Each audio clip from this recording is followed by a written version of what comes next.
Hello అండి. నమస్తే. ఎలా ఉన్నారందరూ? Welcome back to our channel. Bhishma Ekadashi. మాఘమాసంలో శుక్లపక్షంలో వచ్చే ఏకాదశి. మాఘ శుద్ధ ఏకాదశిని భీష్మ ఏకాదశిగా జరుపుకుంటాము. కురువంశ వృద్ధులు, భీష్మ పితామహులు పరమాత్మలో ఐక్యమైన రోజు అవ్వటం వల్ల భీష్మ ఏకాదశి అంటారు. దీనినే జయ ఏకాదశి అని కూడా అంటారు.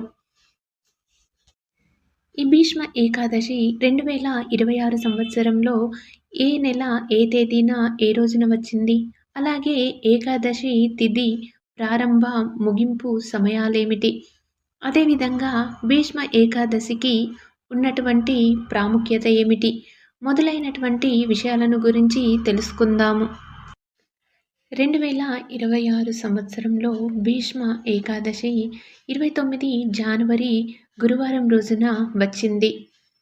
ఏకాదశి తిథి 28 జనవరి బుధవారం రోజున సాయంత్రం 4:36 ప్రారంభమై జనవరి 29 గురువారం రోజున మధ్యాహ్నము 1:55 ముగుస్తుంది.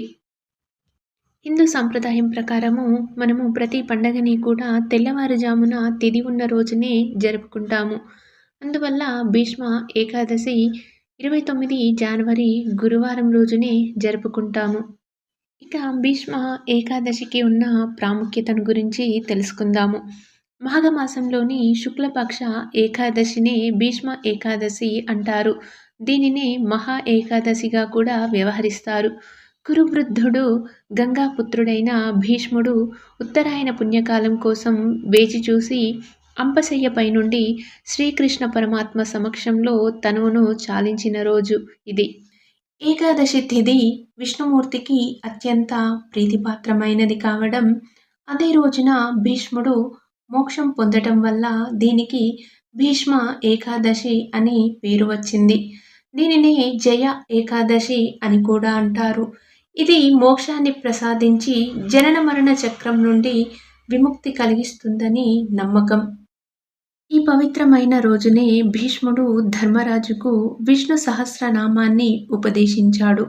అందుకే దీనిని విష్ణు సహస్రనామ జయంతిగా కూడా జరుపుకుంటారు.